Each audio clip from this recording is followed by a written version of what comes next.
আজ তৈরি করব গন্ধবিহীন খাসির মাংসের ভুনা। রেস্টুরেন্ট স্টাইলে নানা টিপস সহ থাকছে এ ভুনার রেসিপি। চলুন দেখে আসি। যা লাগছে, এখানে খাসির মাংস আছে 1.5 কেজি, কিছু হাড় নিয়েছি, কিছু তেল নিয়েছি। অনেকেই খাসির মাংস রান্না করতে ভয় পায়, গন্ধ লাগে। আমি চেষ্টা করব আজকে রান্না করে দেখানোর জন্য, যেন খাসির মাংসতে কোনো গন্ধ না আসে, খেতে যেন অনেক টেস্ট হয়, অনেক ফ্লেভার হয়। তার জন্য প্রথমে যেটা করব, এখানে 1 টেবিল চামচ সাদা ভিনেগার নিয়েছি আর 1 চামচ লবণ নিয়েছি। এটা দিয়ে আমি 20 থেকে 30 মিনিটের মতো ভিজিয়ে রাখব পানি সহকারে।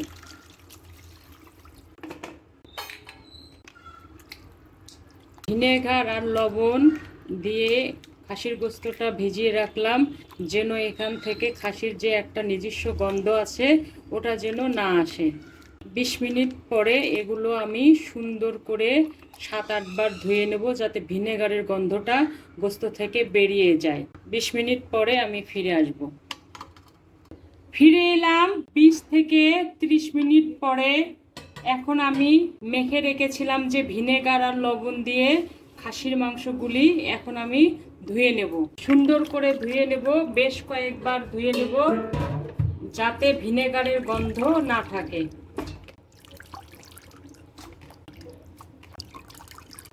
এই কাজটা আপনারা অবশ্যই করবেন, এতে করে খাসির যে নিজস্ব গন্ধ আছে সেটা চলে যাবে। আমি অনেক ধোয়া দিয়েছি, এরকম বড় গামলার ভেতরে হাত দিয়ে দিয়ে কচলিয়ে কচলিয়ে ধুয়ে নিয়েছি, গন্ধ নেই। এখন চিপে চিপে উঠিয়ে নেব রান্নার জন্য। হাতে হাতে চাপতে চাপতে টারা পানিগুলো ফেলে দিচ্ছি। আমি আজকের রান্নায় ব্রেস্তা ইউজ করব, তাই ব্রেস্তা ভাজা তেলটা আগে দিয়ে দিলাম। আমি সরিষার তেল দিচ্ছি, এখানে যে কোনো তেল দেওয়া যাবে। পরিমাণ মতো তেল দিলাম। তেল গরম হয়েছে, আমি দারচিনি দিলাম 4-5 টুকরা, কালো এলাচ দিলাম 2টা, সাদা এলাচ দিলাম 6-7টা, তেজপাতা দিলাম 4-5টা, গোলমরিচ দিলাম 1/2 চামচ। একটু খাসির গোস্ত, লং দিলাম। খাসির গোস্ততে লং দিলে খাসির যে নিজস্ব ফ্লেভার থাকে সেটা নষ্ট হয়ে যায়। এর একটু বেশি পেঁয়াজ আছে, আমি যেহেতু ভুনা করব।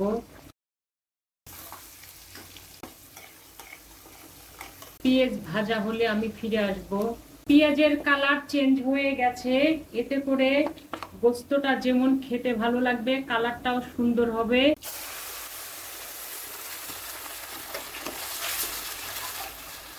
এখন আমি পরিমাণ মতো আদা বাটা, জিরা বাটা, রসুন বাটা দিয়ে দিলাম। আমার গোস্ত 1.5 কেজি, আমি 1.5 চামচ করে আদা বাটা, জিরা বাটা, রসুন বাটা নিয়েছি।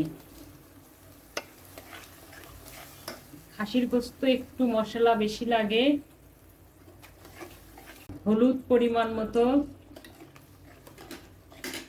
লবণ স্বাদ অনুযায়ী।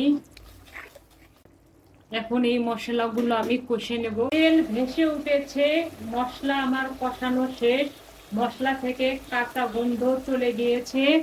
এ পর্যায়ে আমি স্বাদ অনুযায়ী মরিচের গুঁড়া দিলাম। এ পর্যায়ে দিলে কালারটা সুন্দর থাকে। ধনে গুঁড়া আর জিরা গুঁড়া দিলাম। ধনে গুঁড়া আর জিরে গুঁড়া আমার ব্যালেন্স করে করা আছে, আমি 2 টেবিল চামচ ধনে আর জিরা গুঁড়া দিয়ে দিলাম। জিরা যদি 1 চামচ হয়, ধনে গুঁড়া 2 চামচ, এভাবে ব্যালেন্স করে আমি জিরা ধনে গুঁড়া করে নিয়েছি। সেখান থেকে আমি 2 টেবিল চামচ দিয়ে দিলাম। যেহেতু ধনে আর জিরে গুঁড়া ভাজা, ওই জন্য আমি এ পর্যায়ে দিয়ে দিলাম, এতে করে খাবারের টেস্টটা অটুট থাকবে। আমি খাসির গোস্তগুলো দিয়ে দেব। আরো কিছু মশলা দেব, সেগুলো আমি পর্যায়ক্রমে দেব, এতে করে স্বাদ এবং গন্ধ অটুট থাকবে। এখন আমি 1/2 কাপ টক দই দিলাম, এতে করে গোস্তটা তাড়াতাড়ি সিদ্ধ হবে, মশলাগুলো গোস্তের ভেতরে সহজে ঢুকে যাবে, গোস্ত নরম হবে।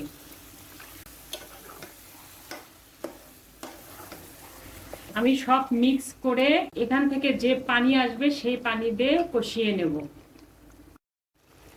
ফিরে এলাম 15 মিনিট পরে। আমি 15 মিনিট ধরে মাংসের পানিতে কষিয়ে নিয়েছি। তেল ভেসে উঠেছে। কালারটা দেখে বুঝতে পাচ্ছেন অসাধারণ হয়েছে। আর যা সুন্দর একটা ফ্লেভার এসেছে, রান্না না করলে বুঝতে পারবেন না। তো যাই হোক, এখন আমি খাসির গোশতটাকে আরো টেস্ট করার জন্য এখানে আমি বাদাম নিয়েছি প্রায় 1.5 টেবিল চামচ। বাদাম বাটাটা আমি যে তেলে রান্না করেছি ওই তেলে ভেজে নিয়েছি, এতে করে কাঁচা গন্ধটা চলে গিয়েছে। আর এখন বাদাম বাটাটা আমি ব্যবহার করব, এতে করে রান্না যেমন স্বাদ হবে এবং খাসির যে একটা গন্ধ সেটা তো চলেই গিয়েছে, এই বাদাম দেওয়ার কারণে আরো টেস্ট হবে। দিয়ে দিলাম। হাতের কাছে যে বাদাম থাকবে সেটাই দেবেন, এখানে ধরা বাঁধা কোনো নিয়ম নেই। বাদাম আমার ভাজা, আমি এখন পরিমাণ মতো পানি দেব। আর মাংস এমনিতেই কষাতে হয়, যত কষাবো তত মাংস খেতে ভালো লাগবে, মাংসের ভেতরে সব মশলাগুলো ঢুকে যাবে। এখন আমি ঢেকে দিলাম, ফিরে আসবো। আমি এই পানি দিয়ে আবার কষাবো, এতে করে রান্না আরো টেস্ট হবে, খেতে ভালো লাগবে। তেল ভেসে উঠেছে, আমি 8 মিনিট পরে ফিরে এসেছি। এখন আমি রান্না হওয়ার জন্য পানি দেব। আমি কিন্তু অনবরত নাড়ানাড়ি করেছি যেন লেগে না যায়। আর আমি শুরু থেকে এ পর্যন্ত গরম পানি ব্যবহার করছি। এখন রান্না হওয়ার জন্য একদম পানি দিয়ে দিলাম। এই পানিতেই রান্না হয়ে যাবে। আর আমি মাঝপথে বা মাঝখানে আরো 2-3টা মশলা দিয়ে দেব।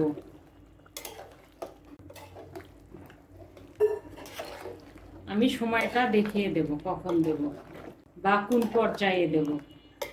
একটু টেস্ট করি সব ঠিক আছে কিনা। ইনশাল্লাহ সব ঠিক আছে। খাসির কোনো গন্ধই বোঝা যাচ্ছে না, খুবই সুন্দর একটা গন্ধ ভেসে এসেছে। বাদাম দেওয়ার কারণে তো আরো রান্নাটা টেস্ট হয়েছে। ফিরে আসবো একটু পরে। গোস্তের পানি একদম জোরে ফুটে উঠেছে, টকবক টকবক করছে, দেখে বুঝতে পাচ্ছেন। এই পর্যায়ে আমি হাফ কাপের একটু বেশি ব্রেস্তা দিলাম। ব্রেস্তাটা অবশ্যই দেবেন, এতে করে রান্নার স্বাদ এবং গন্ধ দুটোই চেঞ্জ হয়ে যাবে, রান্নার স্বাদটা দ্বিগুণ হবে। আর খাসির যে গন্ধটা যদিও নেই, এটা দেওয়ার কারণে আরো সুন্দর হবে। একটু হাত দিয়ে ভেঙে ভেঙে আমি দিয়ে দিচ্ছি। আমি আরেকটু দেবো, সেটা নামানোর আগে দেব।